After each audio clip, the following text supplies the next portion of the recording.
So ayun guys, ituturo natin kung paano yung pag-install nitong ating mga circuit breaker.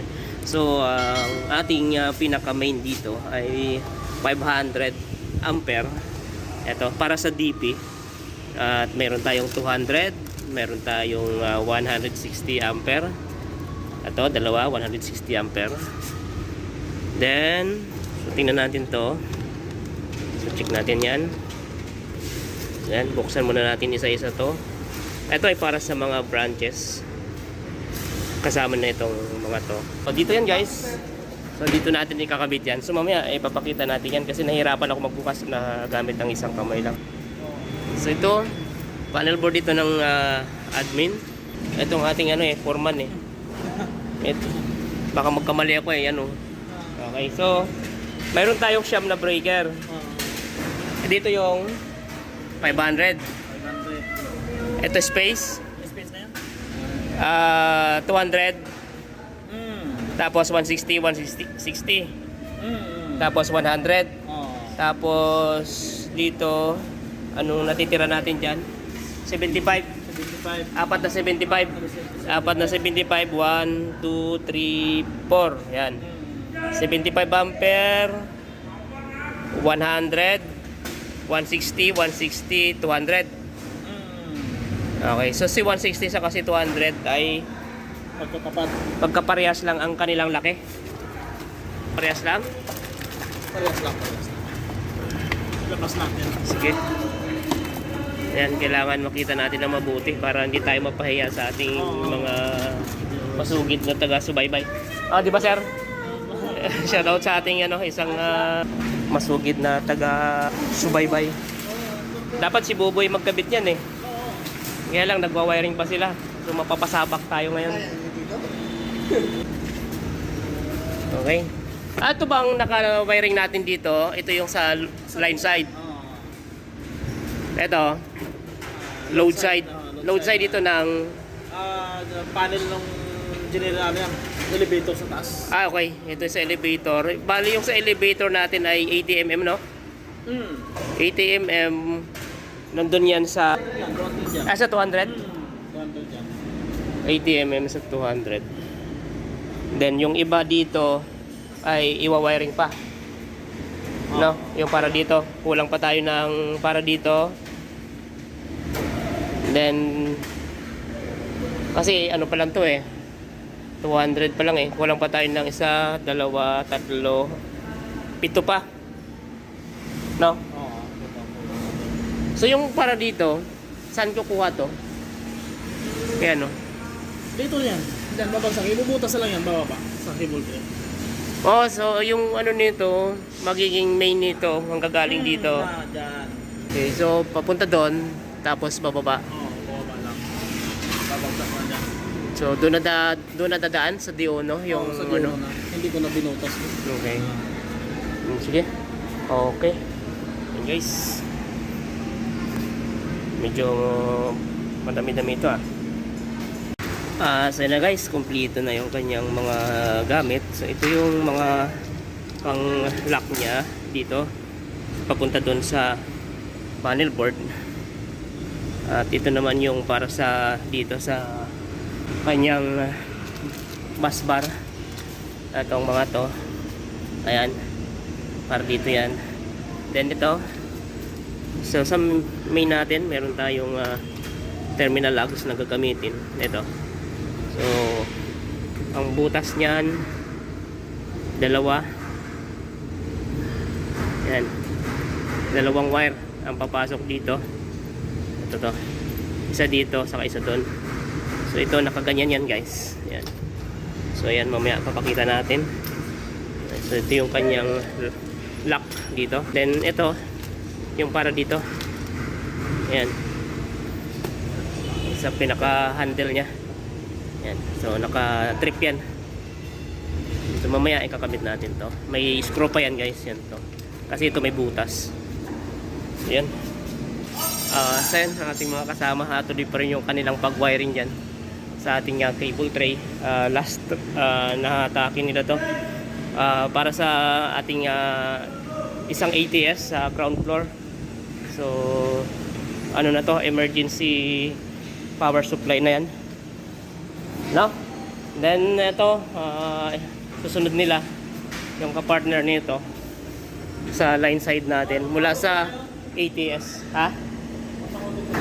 Oh, yan, mula sa ATS yan, para dito may terminate na rin. So yan, kalasin muna natin to para maluwag yung ating paglalagay ng mga breaker. So ito, yan. Okay guys, ang laki ng bahay niya. So malinis, check muna natin kung maigpit. So maigpit. So yun guys, may mga maluluwag. So kaya naman higpitan yan kahit nakakabit na yung ating mga breaker. Doon sa baba, ang mahalaga dyan dito, to, mga paan na to sa ilalim, kasi yung mahirap higpitan yung sa baba. So mahigpit naman. Okay, so ito pala guys, 3-phase na line to line, 400 volts, at may kasamang neutral. So ayan, may neutral tayo, kulay puti. So yung ating wire, ang kulay natin ay red, yellow, blue. Ang line 1 red, yellow, line 2. Ang line 3 ay nagamit yung isa kong plier. So ayan, kakamit natin to. May butas yan. So na hanggang dito. Ayan o. Tapos shoot natin.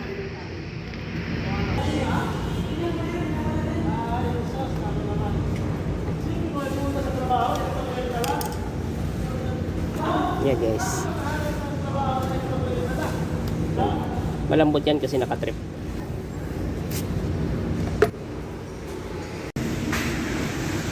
So yan, ganyan ang arrangement ng ating bus bar guys. Yan o. Yan kapag 3-phase yan. Yan, tingnan nyo na mabuti yan. Yan sa mga newbie. Yan. Yan sa mga baguhan nating mga electrician na nagtatanong kung paano yung connection yan. So ganyan lang yung connection yan.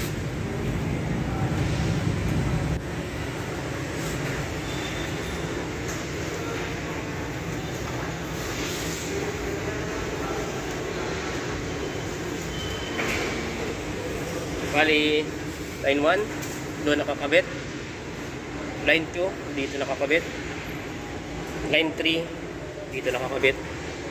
Ganyan na yan lahat guys. Kakabit natin kay Buboy para makita ng ating mga madlang people paano kinakabit yan.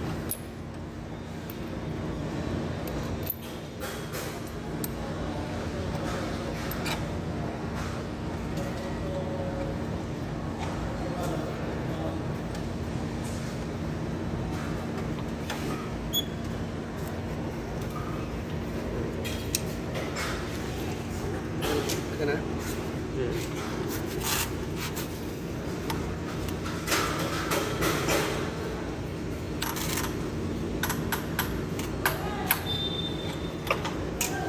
Okay. Basta hindi na umiikot, okay na yan. So yan, okay na. Hindi na natin videoan yung pangalawa at pangatlo kasi maliwanag naman yung una na ganun lang ang pagkabit niya. Ayan, ayos na. So ito yung pang ano niya, panghigpit niya para sa wire yan. Gusot na natin yan dyan. Oh.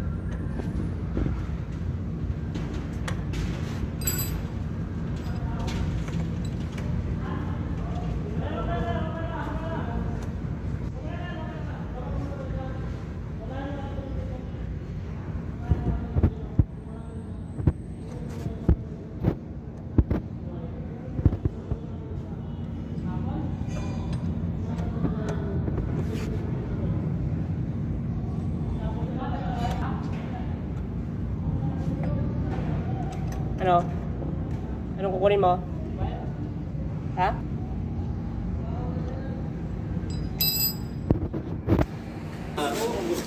natin ang pagkakabit. So, unahin muna natin yung 200 ampere.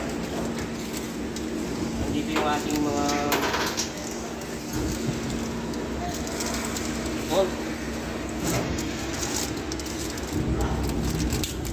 So, yan yung panlock niya dito sa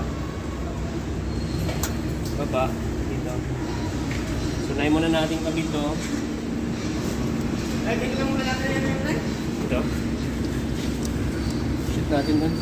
So dito, ito dapat nasa ilalim nito ang bus bar. Yan. Kasi may trade yan. So hanapin natin yung butas dito. So ito kasi, nakaano naman yan. Nakasukat yan sa brand ng Schneider. Kung nagpabricate sila. So, kailangan ma-shoot natin muna sa butas. Ayan. Okay. Na-shoot na natin. Yung isa. Mahaba lang yung ano niya. So, yan. Tapos, hindi muna natin masyadong higpitan. Then, sunod natin yung isa. Hanapin natin yung butas niya. Ayan. Dali na. So, bago natin higpitan yan mamaya, ito muna. Lagay muna natin to.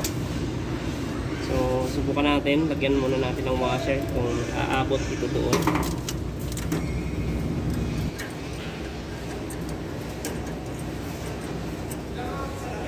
Mukhang abot naman. Yan, abot. So, mamaya natin higpitan guys. Pag nailagay na natin yung lahat ng bolt niya.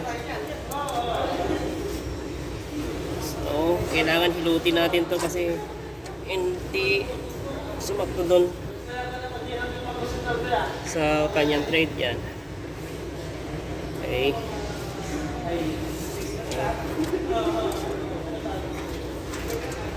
Yan to. Last. Okay, sure. Yan. Okay. Ayan. So, tingnan natin kung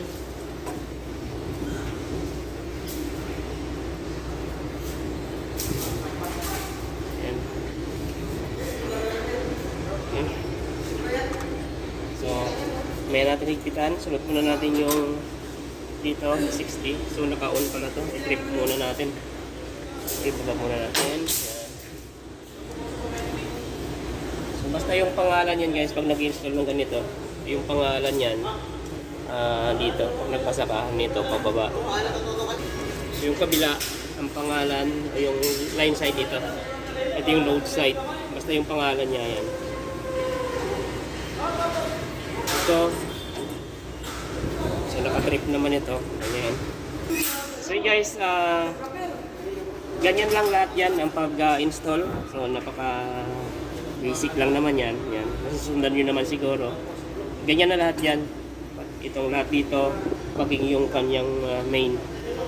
Ganyan lang yan. So, sa bagay yung main niya, wala nang bus bar yun dun sa... Wala nang bus bar sa taas. Yung sa main kasi wire na yun doon. So, hanapin muna natin yung butas.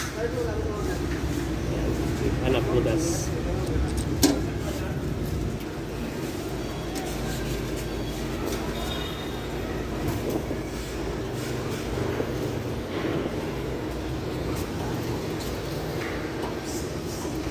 Sunod natin mamaya yung main para makita din nila kung paano nakabit yung main. Yan. Try natin kung sumakto yung butas nila. Kasi nakasukat naman yan sa brand ng Schneider eh. So Schneider baka naman. Okay. So sunod natin to. So yun guys, sinuulog yung isang pares ulit para sa ating line side. Para makumpleto na to kasi kada isang terminal yan, dalawang 100 mm square na wire.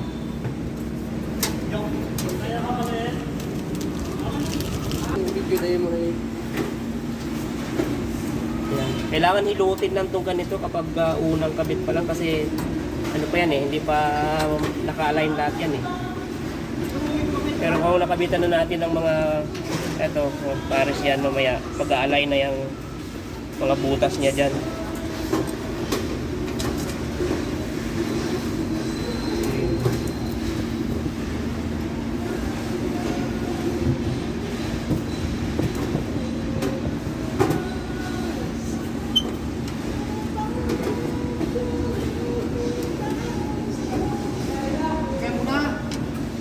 Okay. Sige. Sama na.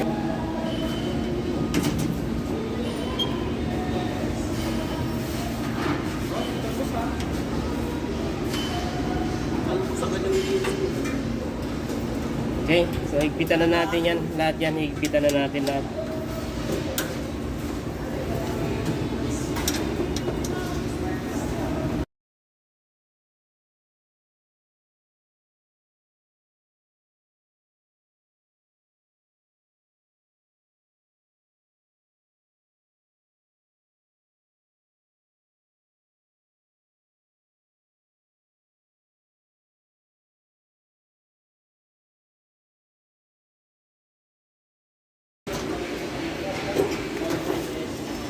Sa 100 ampere na.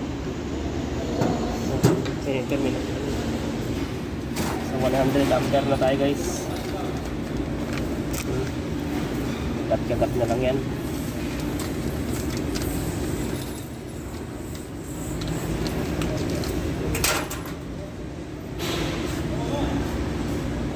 Gusto mo na. Uy, nabala yung kanya ano ah. Awat. Ano?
Nawasan pa.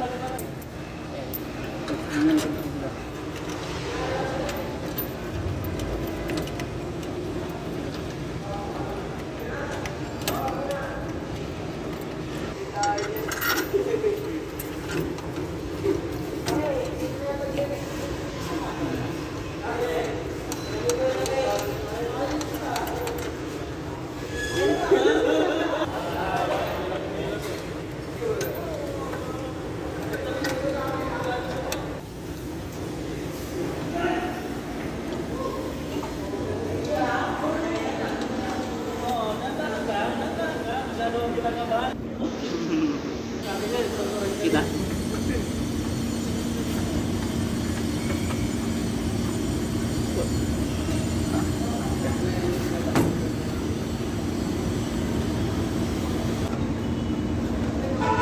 Isa. Kahigpitan. Ay, wala akong ano. Cutter. Ha?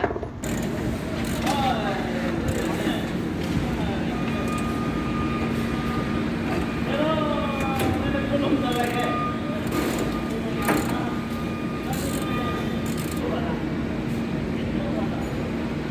Ganito buo to.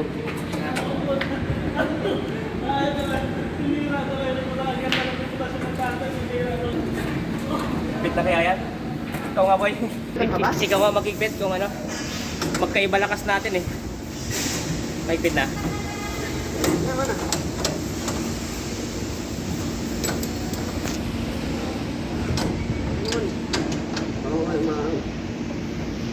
Show no?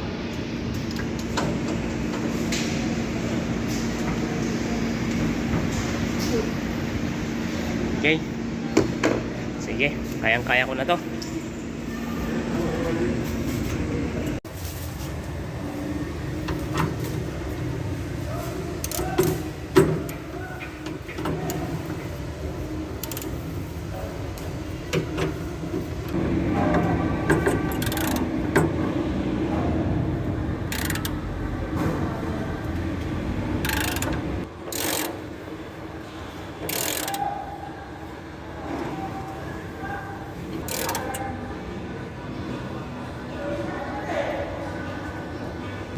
So ito naman guys, ang paglagay naman nito, ito kasi may ano yan eh, may dalawang pinaka-pin. So may butas yan doon. Sa baba na yun na dalawa. So, tatapat lang natin yun doon. Ayan, yun yung purpose nun para kapag inikot natin tong kanyang bolt, hindi na siya luluwag. Ayan. Pag umigpit yan talagang hindi na siya gagalaw.